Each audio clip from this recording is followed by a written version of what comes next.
안녕하세요. 한 주간 평안하셨나요?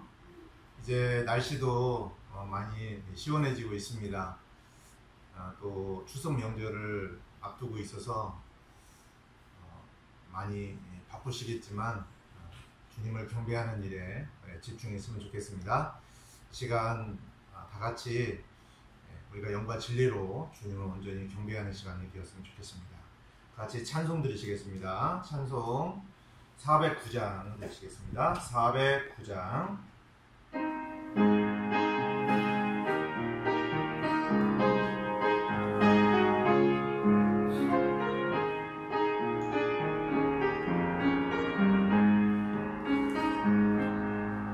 어둠 가운데 방황하며 오랜 생활에 쫓길 때 주를 의지한 내 영혼에 노래를 주셨네.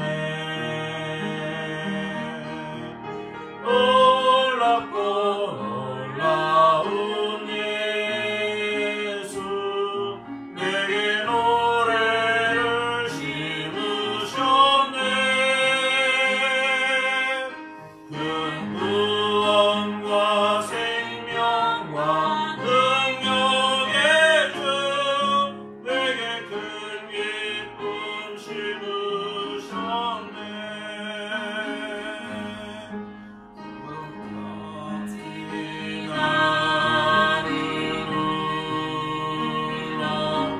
슬픈 가운데 지낼 때 구주 예수님 나를 불러 참 평안 주셨네. 놀랍고 놀라운 예수, 내게 노래를 심으셨네. 큰 구원과 생명과 능력의 주, 내게 큰 기쁨 심으셨네. 세상 근심과 모임과 걱정, 나의 앞길을 가는 때 시간의 눈을 열어주사 주 보게 하셨네. 놀랍고 놀라운 예수, 내게 노래를 심으셨네. 큰 구원과 생명과 능력의 주, 내게 큰 기쁨 심으셨네.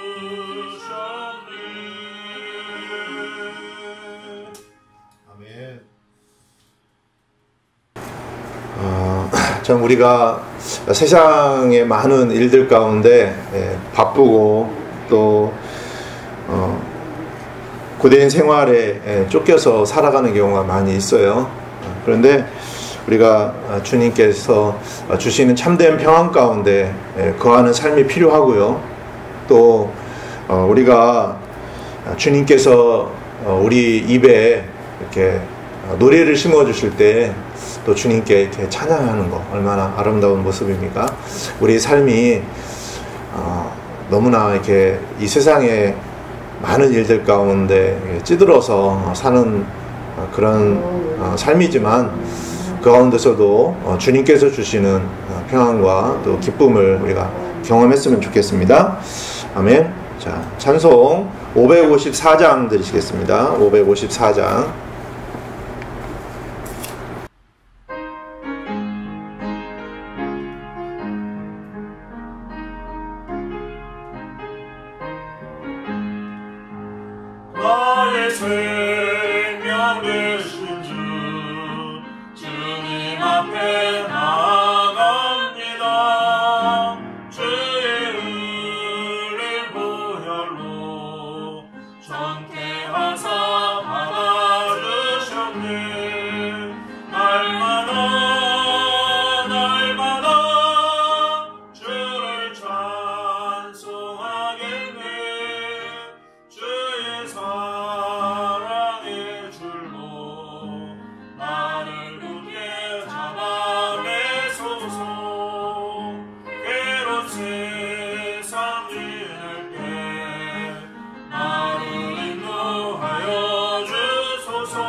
제가 지난주에 주님과의 통행에 대한 말씀을 드렸었는데, 우리 삶 속에서 늘 주님과 동행하는 게 얼마나 귀합니까? 그렇죠?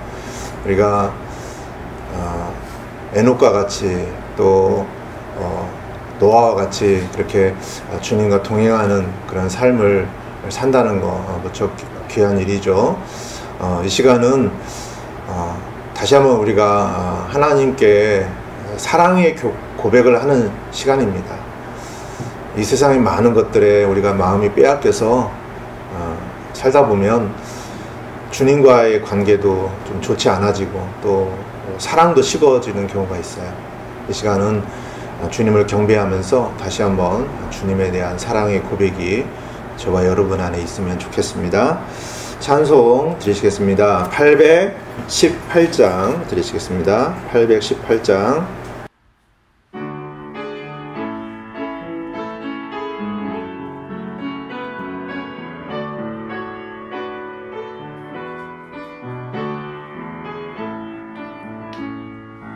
나의 생명 주 예수님만은 없네. 십자가에 예수님과 달려있네.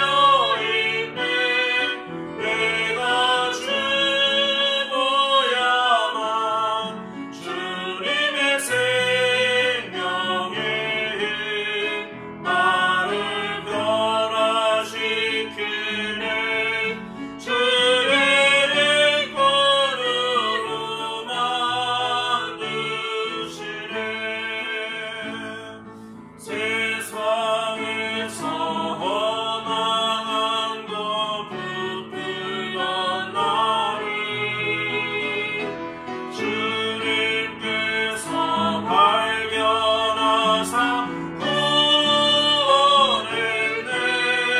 아무 공로 없는 나에게 주님의 의 나를 거룩한 자로 하나님의 자녀 삼으셨네.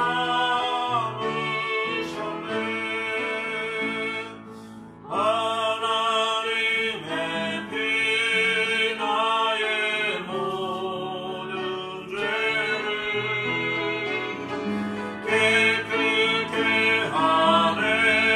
주의 피를 믿는 자 안에 역사하는 주님의 놀라우신 능력 승리케 하네.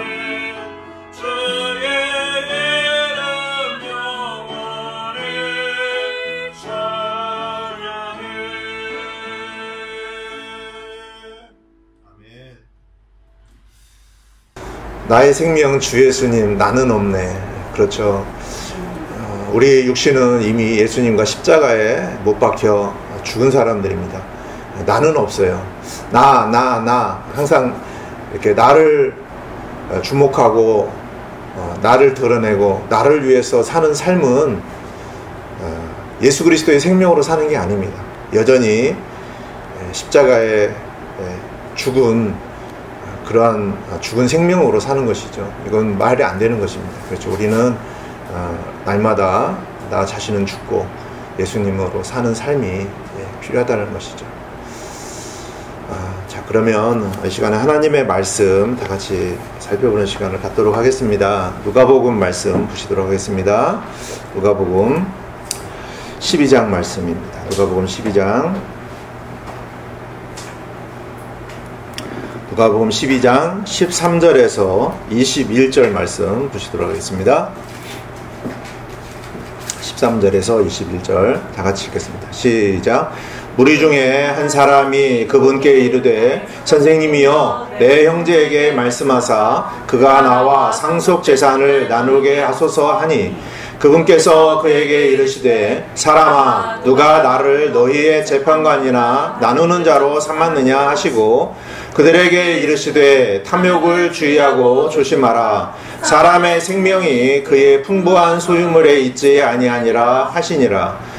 또 그분께서 그들에게 비유를 말씀하여 이르시되 어떤 부자의 땅이 풍성하게 열매를 내매 그가 속으로 생각하여 이르되 내 열매를 쌓아둘 곳이 내게 없으니 어찌할까 하고 또 이르되 내가 이렇게 하리라. 내가 내 곳간을 헐고 더 크게 지어 거기에 내 모든 열매와 물건을 쌓아두고 또 내 혼에게 말하기를 혼아 내가 여러 해 동안 쓸 많은 물건을 쌓아두었으니 편안히 쉬고 먹고 마시고 즐거워하라 하리라 하였느니라.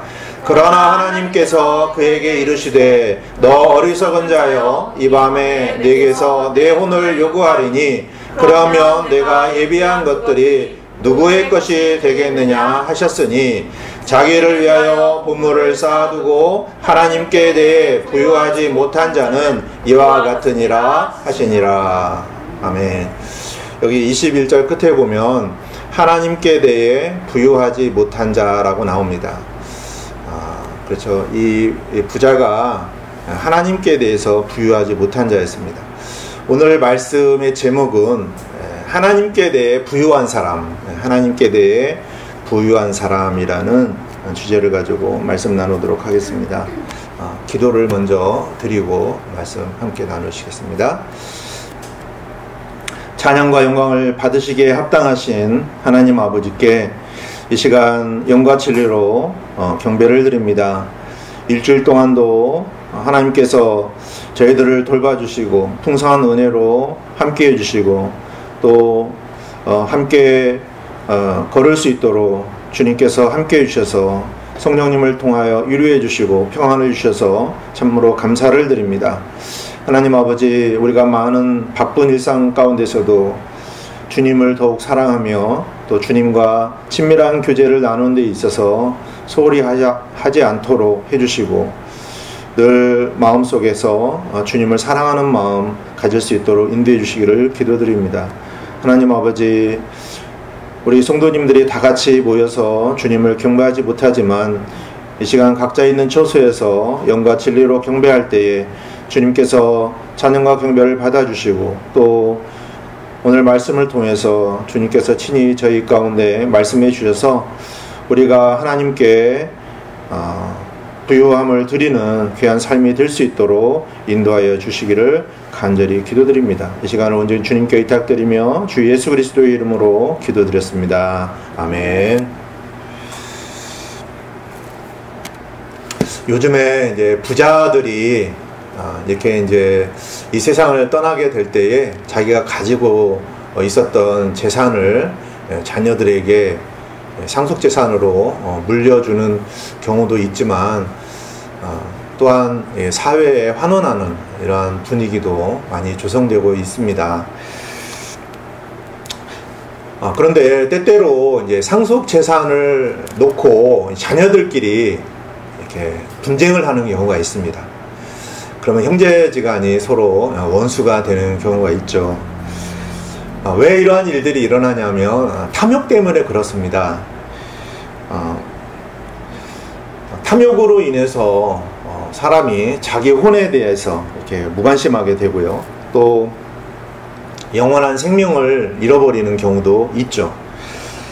뿐만 아니라 사람에게 모든 물건을 어떤 물질을 공급해 주시는 하나님께 대해서 또 소홀히 하게 되는 경우도 있습니다. 이 시간 우리가 함께 나눌 말씀은 예수님께서 한 부자에게 주시는 말씀에서 우리가 하나님께 대하여 어떻게 하는 것이 부유케 해드리는 것일까를 생각하는 그런 시간이 되었으면 좋겠습니다. 예수님께서 말씀을 전하실 때에 듣고 있던 어떤 한 사람이 와서 예수님께 이러한 요구를 합니다. 본문 말씀을 보시면 누가복음 12장 13절에 이렇게 기록이 되어 있죠. 무리 중에 한 사람이 그분께 이르되 선생님이여 내 형제에게 말씀하사 그가 나와 상속재산을 나누게 하소서 하니. 자, 지금 어떤 한 부자가 예수님께 왔습니다. 그런데 지금 이 내용을 보니까 형과 상속재산을 놓고 지금 어떤 갈등이 있는 것을 볼 수 있죠. 자, 그러니까 지금 예수님께 자기가 이걸 말씀을 드리면 예수님께서 도와주시면 좀 자기에게 유리하게 이렇게 상속재산을 받을 수 있을 것이다 라고 생각을 했던 것입니다. 상속재산과 관련해서 신명기 말씀을 보시게 되면 이렇게 나와 있습니다. 신명기 21장 15절에서 17절을 보시면 어떤 사람이 두 아내를 두었는데 하나는 사랑을 받고 하나는 미움을 받다가 사랑을 받는 자와 미움을 받는 자가 둘 다 그에게 아이들을 낳았는데 미움을 받는 자의 아들이 맏아들이거든. 그는 자기가 가진 것을 자기의 아들들에게 상속물로 주는 때에 사랑을 받는 자의 아들을 맏아들로 삼아서 참 맏아들 곧 미움을 받는 자의 아들보다 앞세우지 말고 미움을 받는 자의 아들에게 자기의 모든 소유에서 두 몫을 줌으로써 그를 맏아들로 인정할지니 그 아들이 그의 힘의 시작이므로 맏아들의 권리가 그에게 있느니라. 자, 여기 말씀에 보니까 상속재산을 줄 때에 맏아들에게 그 아내가 어떻든 간에 그 맏아들에게 상속재산을 다른 아들보다 2배의 몫을 주도록 율법에 이렇게 규례를 만들어 놓으셨습니다. 자, 그러니까 형제가 2명만 있다면, 자, 형제가 2명이라면 어떻게 되겠습니까? 맏아들이 3분의 2를 갖는 거죠.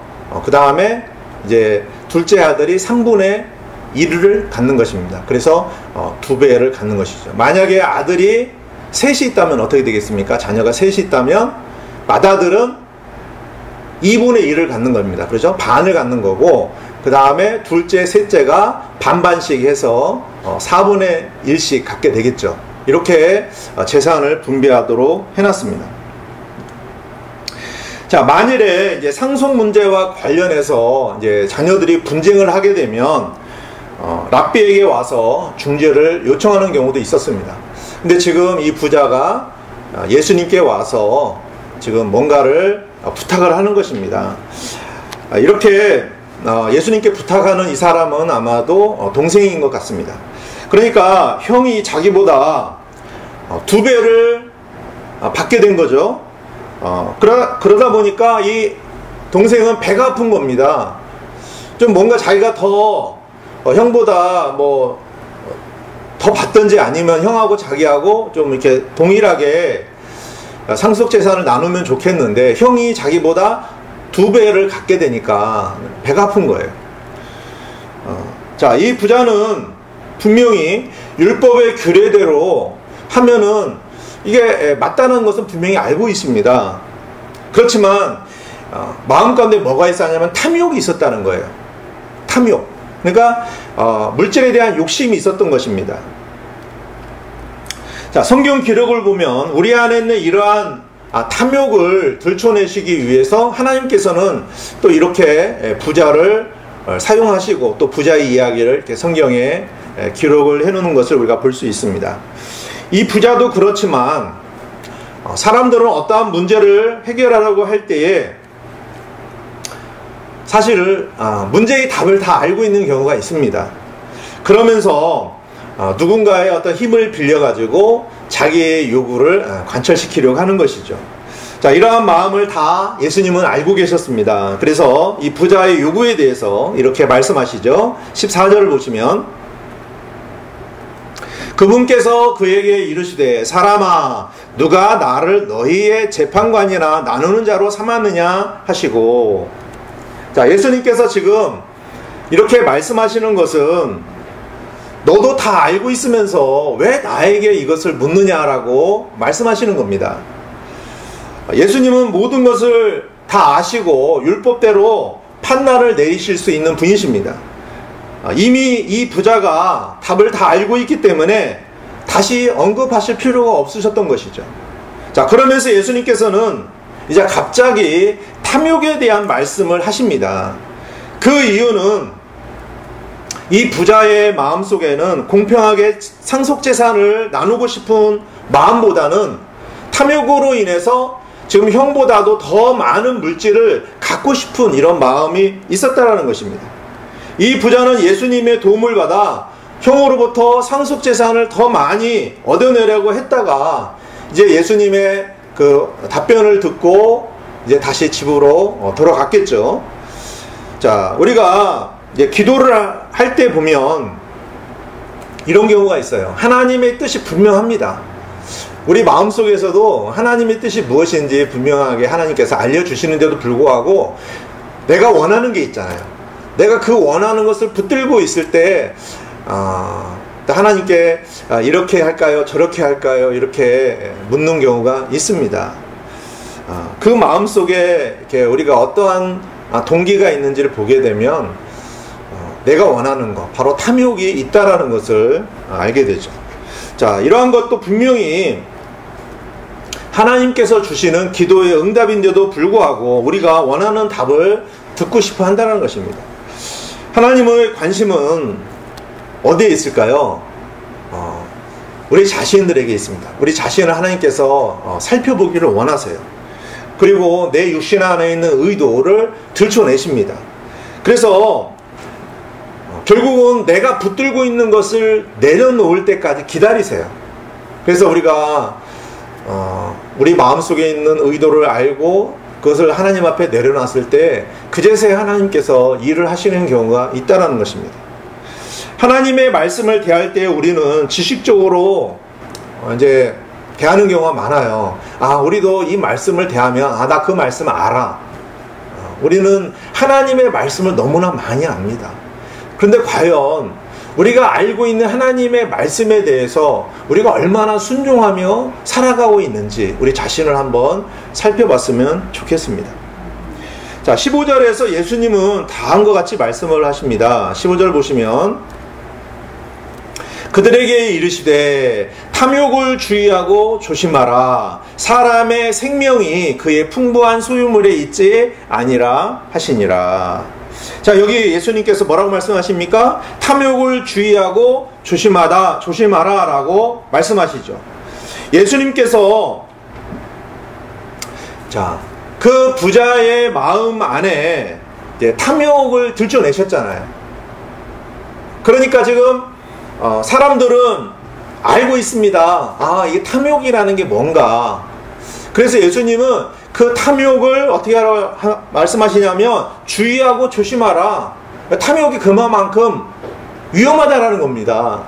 여러분, 주의하고 조심해야 될 것은 좋은 것은 그렇게 하지 않잖아요. 나쁘고 뭔가 위험하기 때문에 주의하고 조심하라고 주님께서 말씀을 하고 계십니다. 그죠? 자, 성경은요, 이 탐욕에 대해서 상당히 많은 비중을 두고 말씀을 하십니다. 성경 두 구절을 보시겠습니다. 성경 두 구절 보시면 에베소서 5장 5절을 보시면요, 너희가 이것을 알거니와 음행을 일삼는 자나 부정한 자나 탐욕을 부리는 자 곧 우상숭배자는 결코 그리스도와 하나님의 왕국에서 아무 상속 유업도 받지 못하느니라. 자, 여기에 보면 탐욕을 부리는 자가 누구라고 말씀하시냐면 우상숭배자라고 말씀을 하십니다. 그러니까 성경은요, 이 탐욕과 우상숭배와 동일시하고 있는 거예요. 그 사람들은요, 그리스도의 왕국과 하나님의 왕국에서 주님으로부터 풍성한 생명과 유업을 받지 못한다는 것입니다. 그래서 이 탐욕이 그만큼 위험하기 때문에 조심하라라고 말씀을 하시는 것이죠.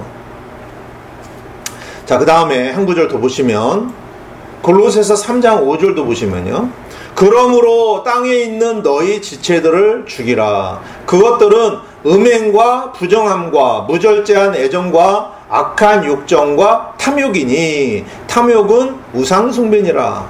자, 여기서 또 분명히 우리 육신 안에 있는 탐욕을 말씀하시면서 탐욕이 우상숭배다라고 말씀하십니다. 자, 그러니까 우상숭배는 뭡니까? 하나님을 믿지 않고 다른 것들을 믿는 거잖아요. 그러니까 결국 탐욕은 물질을 믿는 거고요. 물질을 숭배하는 거예요. 그래서 하나님께서 가장 싫어하시는 우상숭배와 똑같다라는 것을 성경은 분명하게 말씀을 하고 계시다는 것입니다. 우리 사람이 이 땅에서 살아가는 동안에 물질이 필요합니다. 그런데 문제는 우리 사람의 마음 가운데 필요 이상으로 많이 소유하려고 하는, 많이 가지려고 하는 그런 욕심이 있다라는 것입니다. 그렇다면 그것이 뭐예요? 바로 우상숭배다라는 것입니다. 그리고 탐욕은 진정한 상속재산인 하나님의 왕국에서 또 그리스도의 왕국에서 받을 상속유업을 받지 못하도록 한다는 것입니다. 만일에 그 부자가 자신이 받은 상속재산으로 인해서 감사하면서 만족을 했다면 어땠을까요? 예수님께서 말씀하실 때 예수님의 말씀을 잘 들었겠죠? 그는 분명히 영원한 생명을 얻을 수 있었을 것입니다. 그런데 그는 탐욕으로 인해서 결국 예수님의 말씀을 듣지 않고 가버렸기 때문에 영원한 생명도 잃어버리게 된 것이죠. 자, 너무나 많은 사람들이 왜 이러한 탐욕을 가질까요? 자신이 아무리 많이 갖고 있어도요, 다른 사람과 비교했을 때 적게 가지고 있다라고 생각을 하기 때문에 그런 거예요. 사실 아까 둘째 아들도 비록 형보다는 반밖에 갖진 못했지만 아버지 상속재산을 자기가 받았다는 것만 가지고도 얼마나 감사합니까? 그러면 감사하면 되는 거예요. 만족하면 되는 겁니다. 그런데 형과 비교했을 때에 자기가 적게 받았다는 것 때문에 기분이 안 좋은 거예요. 어떤 사람이요, 100억이 있어요? 100억이 있는 사람, 여러분 100억은요 어떤 돈입니까? 무척 큰 돈이에요. 그런데 100억을 가지고 있어도 자기가 1000억을 가지고 있는 사람에 비하면 자기는 너무 적게 가지고 있는 거예요. 그러다 보니까 탐욕이 생기는 것입니다. 만족을 누리지 못하는 것이죠. 그리고 자신이 다른 사람에 비해서 없기 때문에 불행하다라고 생각하는 사람들이 너무나 많아요. 자, 그러니까 불행의 원인이 어디에 있다라는 거예요? 여러분, 불행의 원인이요, 탐심이 있는 겁니다. 탐심 때문에 불행이 있는 거예요. 자기가 가진 것으로 만족한다면 행복한 거죠. 예수님은 사람의 생명이 그의 풍부한 소유물에 있지 않다라고 분명히 말씀하십니다. 사람의 혼의 생명은 얼마나 소중합니까? 그보다 소중한 게 뭐가 있어요? 온 천하를 다 주고도 한 사람의 혼 생명 바꿀 수 있습니까? 바꿀 수 없잖아요. 마태복음 16장 26절에 이렇게 말씀하셨어요. 주님께서 사람이 만일 온 세상을 얻고도 자기 혼을 잃으면 그에게 무슨 유익이 있느냐? 혼은 사람이 무엇을 주어 자기 혹은 사람이 무엇을 주어 자기 혼을 대신하게 하겠느냐? 자, 이 말씀은 무슨 뜻입니까? 사람에게 있어서 혼의 생명이 가장 귀하다는 거예요. 이 세상의 그 어떤 것보다도, 물질보다도 사람의 혼이 더 소중하다는 것이죠. 아무리 풍부한 소유물이 있어도 사람의 생명을 대신할 수 없는 것입니다. 우리가 풍부한 많은 물질을 갖고 있으면 이렇게 생각해요. 내가 물질이 많으면 그 물질 가지고 하나님과 더 친밀한 교제를 나눌 수 있을 것이다. 그런데요, 대부분요, 우리가 물질이 없을 때 오히려 하나님을 찾는 경우가 많아요. 물질이 많으면요, 그 돈 쓰는데 시간을 낭비하잖아요.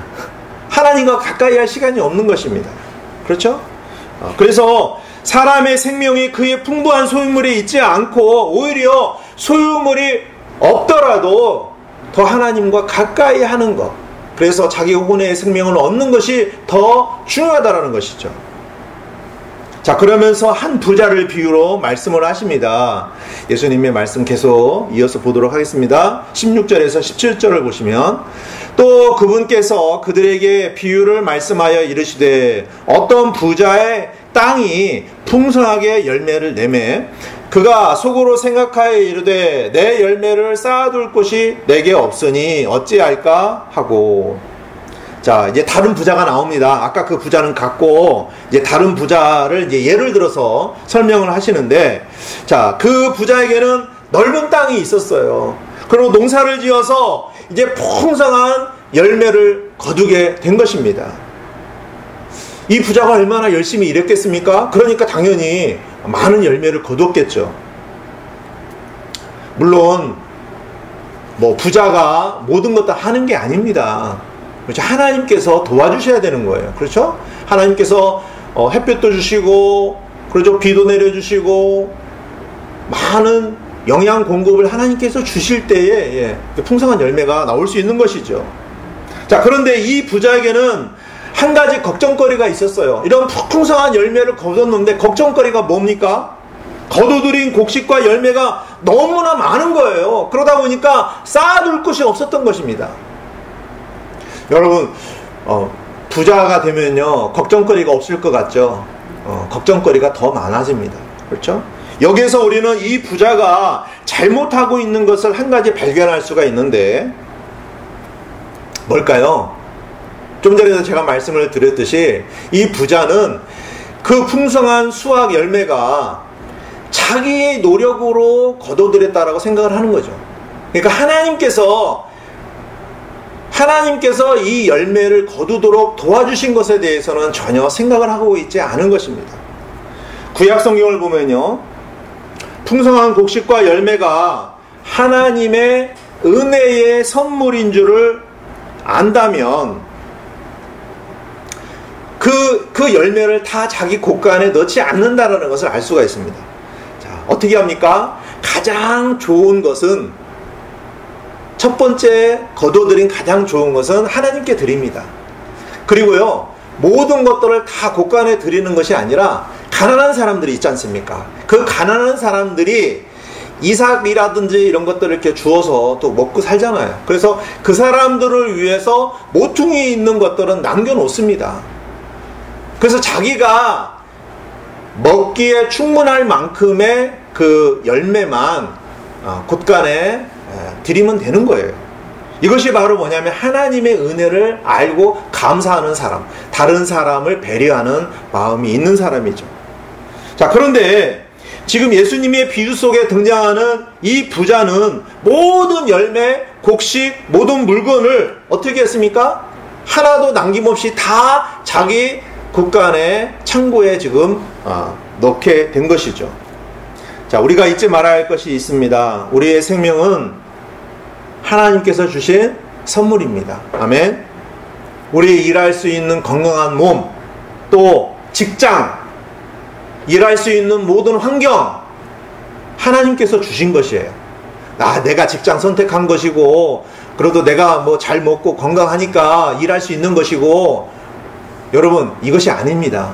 여러분, 아무리 여러분들이 그렇게 여러분 자신을 그렇게 생각을 해도 하나님께서 여러분의 생명을 걷어가시면 우리는 아무것도 할 수가 없는 거예요. 그렇죠?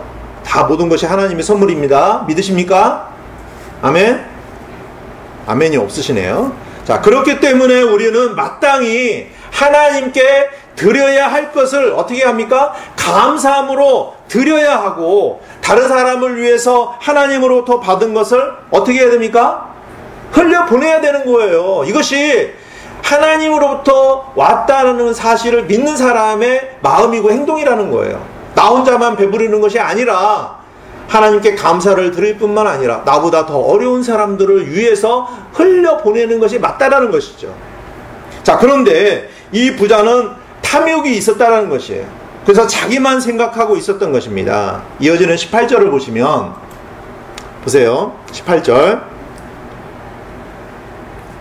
또 이르되 내가 이렇게 하리라. 내가 내 곳간을 헐고 더 크게 지어 거기에 내 모든 열매와 물건을 쌓아두고. 자, 여기 이 부자가 뭐라고 합니까? 내가 내 곳간을, 그죠? 내 모든 열매와 물건을 다 나예요, 나. 그죠? 자기만 하는 겁니다. 다 자기 것이라 이거죠.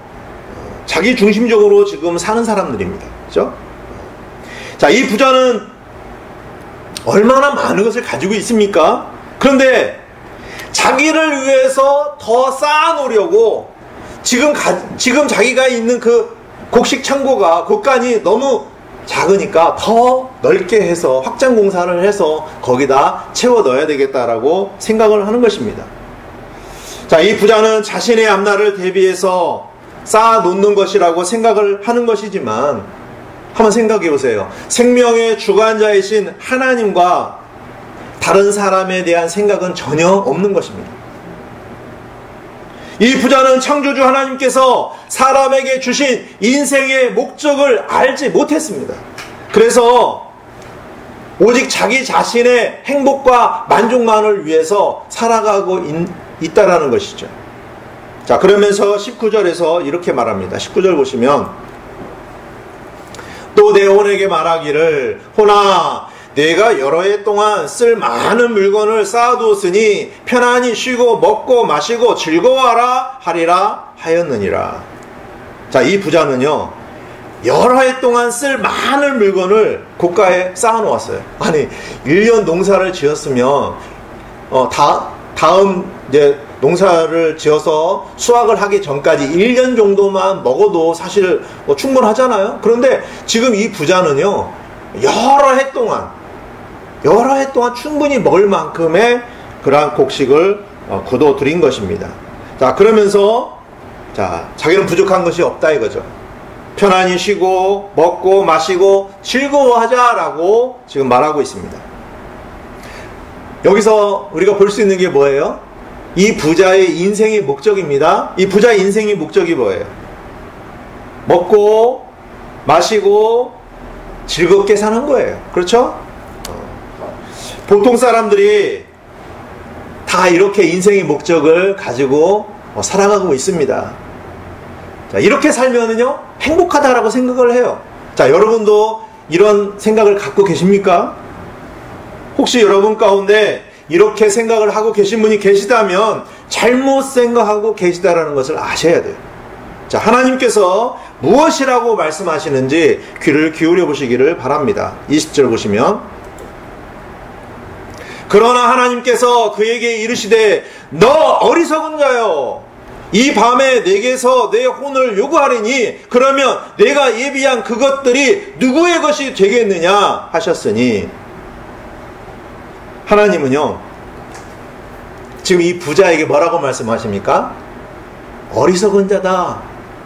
그러니까 혹시라도 여러분 가운데 먹고 마시고 즐기면서 편안히 살고자 하는 이러한 인생의 목적을 가지고 계신 분이 계시다면 어리석은 자라는 것을 우리 여러분 아셔야 합니다. 만일에 누구든지 그 마음속에 하나님이 없다고 생각하면 성경은 어리석은 자다라고 말씀합니다. 그렇죠? 그 뒤에 이어지는 말씀을 보면 이 밤에 내게서 내 혼을 요구하리니 그러면 내가 예비한 그것들이 누구의 것이 되겠느냐? 우리의 생명의 주권은 누구에게 있습니까? 하나님께 있어요. 그런데 이 부자는 하나님을 생각하지 않고 있는 것입니다. 그래서 어리석다라는 거예요. 하나님을 생각하지 않고 사는 것이 어리석은 거예요. 물질을 주신 하나님을 생각하지 않고 자기가 열심히 일해서 모은 것이니까 자기 것으로 착각하고 오직 자기 자신의 만족만을 위해서 살아간다면 이것은 어리석은 것이다 라고 분명히 말씀하고 계십니다. 왜 돈이라고 하죠? 돈은요, 돌고 도니까 돈이에요. 여러분이 지금 가지고 있는 그 돈, 영원히 여러분 것이 될 거라고 생각하십니까? 절대 그렇지 않아요. 언젠가는 여러분의 손을 다 떠납니다. 우리가 빈손으로 이 땅에 보냄을 받아서 왔고 또 우리가 하나님의 부름을 받으면 또 빈손으로 갑니다. 하나님께서 우리에게 풍성하게 주시는 것은 왜일까요? 왜 하나님께서 우리에게 주실까요? 이 풍성하게 주시는 이유가 있습니다. 우리 자신만을 위해서 사는 것이 아니라는 거예요. 우리가 열심히 일해서 벌어서 저축한 돈이라고 해서 내 것이라고 생각합니까? 그것은 하나님을 모르는 거예요. 그리고 그러한 물질에만 집착해서 하나님을 전혀 부유하게 하지 않고 살아간다면 그 부자와 같이 동일하게 어리석은 자라는 것입니다. 자, 마지막 21절에서 이렇게 말씀하십니다. 자기를 위하여 보물을 쌓아두고 하나님께 대해 부유하지 못한 자는 이와 같으니라 하시니라. 자, 예수님께서는 부자와 같이 바로 자기 자신만을 위해서 쌓아두고 하나님께 대해서는 부유하게 하지 못하는 사람에 대해서 어리석은 자라고 말씀을 하고 계십니다.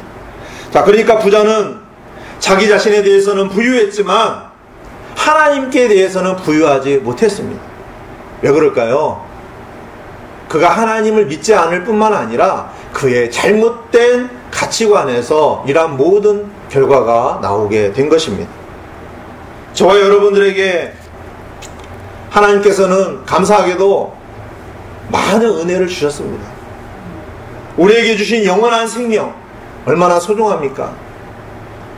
우리 인생의 목적이 우리는 분명히 다릅니다. 이 부자와 같지 않다라는 거죠. 우리는 인생의 목적이 우리 자신을 위한 것이 아니라 하나님을 기쁘게 해드리며 소망을 이 땅에 두는 것이 아니라 영원한 유업을 바라보며 살아가고 있는 사람들입니다. 그러므로 우리들은 우리 자신만을 부유하게 하려고 사는 삶이 아니라 하나님께 드리는 삶을 통하여 구체적으로 더욱 부유한 삶을 살게 된다는 것이죠. 우리는 모든 것을 하나님으로부터 받았다는 사실을 잊으면 안 됩니다. 그래서 언제나 하나님께서 주신 것을 가지고 우리가 감사함으로 누리되 더 나아가 그것을 가지고 하나님의 뜻을 이루기 위해서 사용을 하려고 해야 된다는 것이죠. 그것이 무엇입니까? 다른 형제를 위해서, 다른 이웃을 위해서 쓰려고 해야 된다는 것이죠. 우리는 열심히 땀 흘려서 일해서 돈을 벌어오지만 그것이 내 것이 아니라 하나님의 것이기 때문에 그 물질을 가지고 하나님께 원하시는 일에 사용을 해야 합니다. 이것이 하나님께 대해 부유한 것이며 재물을 하늘에 쌓아두는 것이죠. 아멘. 우리는 부자처럼 하나님께 대하여 부유하지 못하고 오직 자신의 부유와 만족만을 추구하면서 어리석게 살지 말아야 합니다. 이 세상에서 자기만을 위해서 쌓아놓은 사람은 그리스도의 왕국과 하나님의 왕국에서 가난한 사람이에요. 이 땅에서는 부자라는 말을 들을 줄 모르지만 그리스도의 왕국과 하나님의 왕국 안에서는 가난하다라는 거죠. 하나님의 왕국에서 진짜 부자는 누구입니까? 하나님께 대해 부유한 사람입니다. 아멘. 우리는 이 세상에서 어떻게 살아갑니까? 나그네와 같이 우리는 왔다가 가는 사람이에요. 우리의 본향은 어디에 있습니까? 하늘 왕국입니다. 그러므로 우리는 하나님께서 계신 하늘 저장 창고에 쌓아놓아야 돼요. 하나님께서 번성하게 복 주셔서 많은 물질을 얻게 되셨다면 그것은 얼마나 큰 복입니까? 나쁜 것이 아니잖아요. 돈을 버는 목적을 어디에 두고 있느냐가 중요합니다. 항상 물질이 누구로부터 온 것인지를 생각할 줄 알고 어떻게 써야 할지를 알아야 한다는 것이죠. 돈은요, 수단이지 목적이 될 수가 없습니다. 돈은 선한 것이고 많으면 좋아요. 하나님의 왕국 안에서 우리가 주님을 위해서 쓸 것이 얼마나 많습니까? 그러나 돈 자체를 너무 좋아하거나 목적을 삼고 돈을 너무 믿는 것은 결국 뭐예요? 하나님을 신뢰하지 않는 것이기 때문에 우상숭배다라는 것이죠. 그래서 합당하지 않은 것입니다. 요즘에는요, 돈만 있으면 무엇이든지 다 할 수 있다. 물질 만능주의죠. 이러한 것이 너무나 팽배합니다. 우리 그리스도인들은 조심해야 합니다. 돈이 인생의 전부가 아닙니다. 돈은 있다가도 없고 없다가도 있을 수 있습니다. 돈보다 중요한 것이 무엇입니까? 하나님과의 관계입니다. 그리고 사람과의 관계입니다.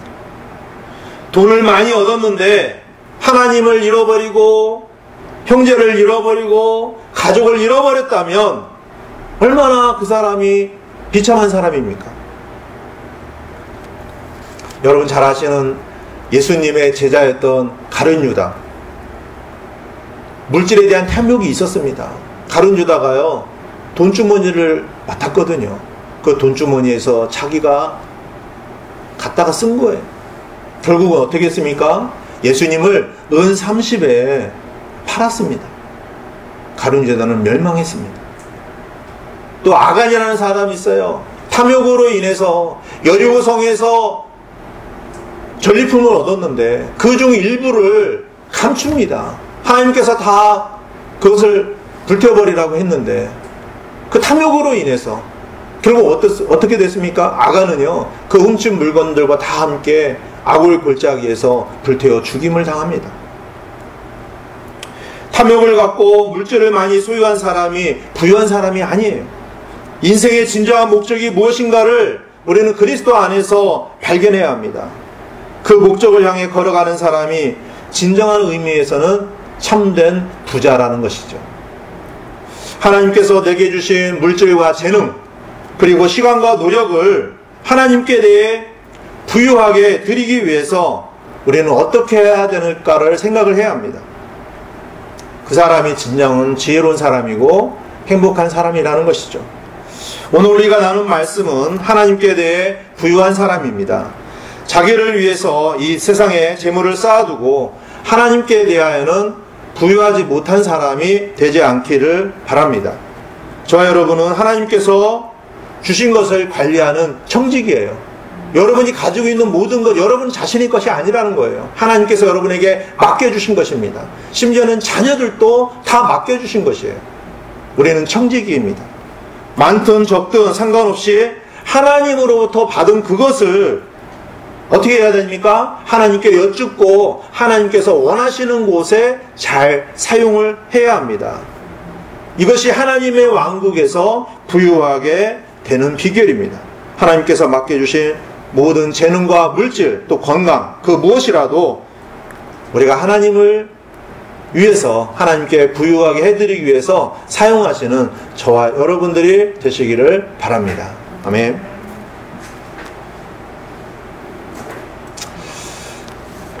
찬송 드리시겠습니다. 찬송 839장 드리시겠습니다. 839장.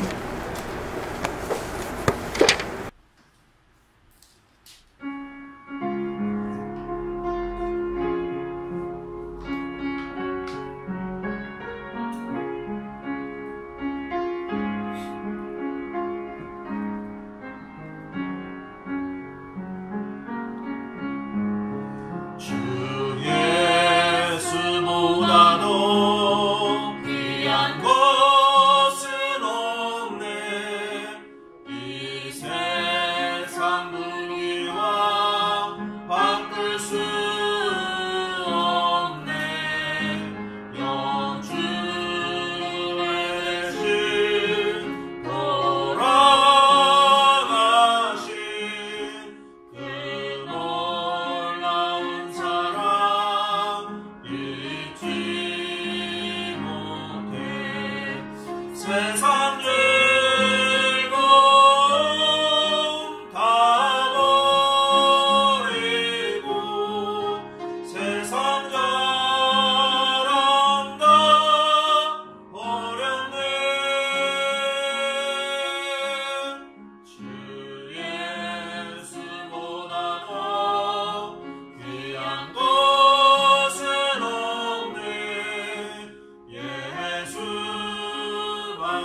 저와 여러분 안에 참 살펴보면요, 아마 탐욕이 다 있을 것입니다. 그렇죠?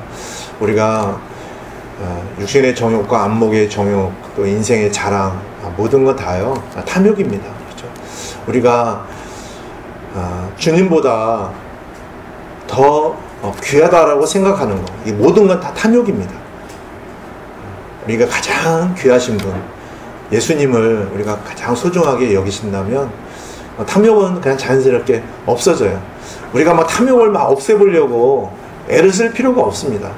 예수님 사랑하면, 하나님 사랑하면 탐욕은 저절로 없어집니다. 그렇죠? 우리의 삶의 중심에 오직 하나님만을 부유케 해드리는 그러한 삶의 목적을 가지고 살아간다면 탐심은 그렇게 나를 괴롭히지 않을 것입니다. 그렇죠? 오늘 말씀이 저와 여러분들의 인생을 좀 바꾸는 그런 계기가 되는 귀한 말씀이 되었으면 좋겠습니다. 이제 추석 명절을 앞두고 있는데 여러분 바쁘지만 늘 주님을 경배하고 또 주님과 동행하는 일에 있어서 소홀히 하지 않았으면 좋겠습니다. 코로나 사태로 인해서 모이진 못하지만 여러분들 이렇게 같이 하지 못하지만 늘 여러분들을 생각하고 또 사랑하고 기도하고 있습니다. 여러분도 서로 형제 자매님들을 위해서 기도해 주시길 바랍니다. 다시 만날 때까지 건강하시고요. 사랑합니다. 기도하고 오늘 경배를 마치도록 하겠습니다. 하나님 아버지, 하나님께서 오늘 이 귀한 말씀을 저희들에게 주셔서 참으로 감사를 드립니다. 우리 마음 가운데 있는 탐심을 주님께서 보게 하시고 그것이 그리스도와 하나님의 왕국에서 받을 상속 유업을 잃어버리게 한다는 사실을 다시 한번 깨닫게 해주셔서 참으로 감사를 드립니다. 하나님 아버지, 참으로 우리가 무엇을 목적으로 삼고 무엇을 소망 삼고 살아야 되는지를 분명히 알고 이 땅에서 참 하나님께 기쁨을 드리는 귀한 삶이 될 수 있도록 인도하여 주시기를 간절히 기도드립니다. 탐심은 우상숭배라고 주님께서 분명히 말씀하십니다. 우리 가운데 있는 이 탐욕을 제거해 주시고 참으로 주님만을 사랑하며 주님과 동행하는 복된 삶이 될 수 있도록 우리 모두를 이끌어 주시기를 간절히 기도드립니다. 우리가 주님으로부터 받은 모든 것을 우리가 잘 관리하고 우리가 또한 주님께 드릴 뿐만 아니라 또 우리 주위에 있는 형제 자매님들 또 우리보다 못한 사람들을 위해서 우리가 흘려내보내는 귀한 통로로 사용되어 줄 수 있도록 인도하여 주시기를 간절히 기도드립니다. 우리 인생의 목적을 분명히 하고 오늘 말씀을 우리 가운데 충만하게 허락하여 주셔서 우리가 잊지 아니하고 이 말씀으로 살아갈 수 있도록 주님이 도와주시기를 간절히 기도드립니다. 추석 명절을 앞두고 우리 모든 형제 자매님들 건강을 주님께서 지켜주시고 또 평안할 수 있도록 인도해 주셔서 우리가 다시 만날 때까지 주님께서 함께해 주시기를 간절히 기도드립니다. 이 시간 함께해 주신 주님께 감사를 드리며 주 예수 그리스도의 이름으로 기도드렸습니다. 아멘.